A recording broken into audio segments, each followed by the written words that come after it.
l'échange d'informations sécuritaires, le respect des droits de l'homme et la prévention. Dans le cadre de la prévention, justement,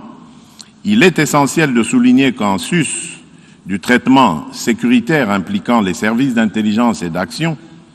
nous devons promouvoir le traitement socio-économique en amont, centré sur l'éducation,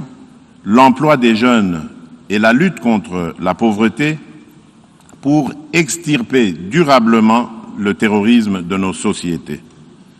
Tant que les injustices et les inégalités entre les nations et les individus persisteront dans le monde,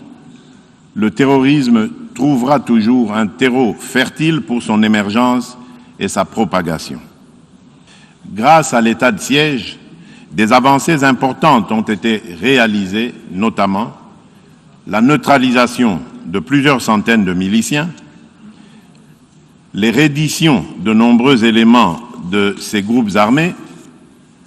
la récupération d'armes et de munitions par les forces armées de la République, le démantèlement de plusieurs réseaux de trafic illicites d'armes, de munitions, de minerais et de ravitaillement des groupes armés en produits divers. La récupération de nombreuses localités de l'Est du pays qui étaient jadis occupées par des rebelles, la libération de nombreux otages autrefois détenus par les groupes armés, dont les ADF, la réouverture de certains axes routiers importants qui étaient jadis sous le contrôle des forces négatives et la réduction sensible des incursions contre la population civile.